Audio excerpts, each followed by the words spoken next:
Memanfaatkan umur wan kesempatan berjumpa bulan Ramadan dengan memperbanyak ibadah wan amal soleh. Demikian kultum Ustadz Ramansyah di jeda sholat tarawih malam ke-17 Ramadan 1443 Hijriah di Masjid Darul Arkom Banjarmasin malam Senin 17 April 2022. Mari kita umpati kabar nang satu ini. Kita patut bersyukur masih diberi umur wan kesehatan hingga mendapatkan kesempatan untuk kembali berjumpa dengan bulan Ramadan 1443 Hijriah.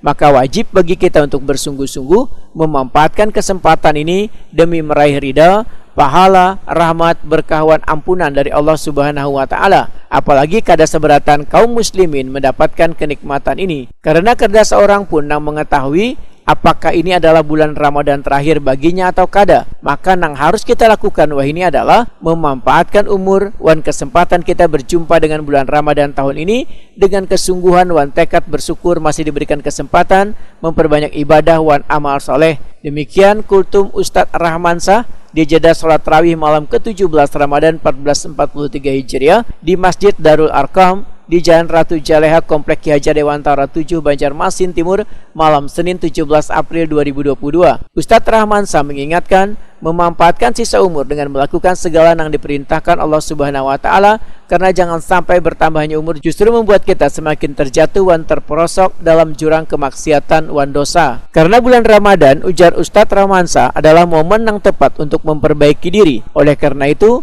bulatkanlah tekad wan, ikhlaskan niat untuk benar-benar bersungguh-sungguh memanfaatkan bulan Ramadan dengan memperbanyak amal soleh wan ibadah serta bertobat wan meninggalkan seluruh kemaksiatan wan dosa.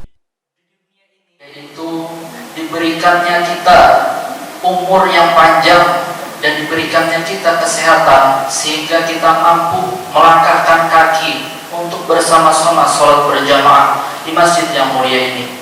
Itu hal yang sangat patut kita syukuri Bapak Ibu sekalian. Kenapa? Karena mungkin ada yang ditakdirkan Allah sebagian dari keluarga kita yang tidak mampu untuk menemui Ramadan tahun ini, dan kita di sini diberikan izin, diberikan kesempatan oleh Allah Subhanahu wa Ta'ala untuk masih bisa bertemu dalam Ramadan tahun ini. Dan mungkin di tahun-tahun berikutnya sebagian dari kita Bapak Ibu ada yang memang ditakdirkan Allah tidak dapat menemui Ramadan tahun selanjutnya. Maka dari itu, mari ulun mengajak sama-sama kita optimalkan, kita manfaatkan waktu yang telah diberikan Allah kepada kita untuk bersama-sama semangat dalam beribadah, semangat dalam mengerjakan amal kebaikan, terkhusus di bulan suci Ramadan ini. Ustadz Rahmansyah memadahkan waktu menjadi permasalahan yang sangat penting untuk diperhatikan agar kada termasuk menjadi golongan orang-orang yang merugi, sebagaimana firman Allah yang artinya, demi masa sesungguhnya manusia berada dalam kerugian kecuali orang-orang yang beriman wan mengerjakan kebajikan serta saling menasehati untuk kebenaran wan saling menasehati untuk kesabaran.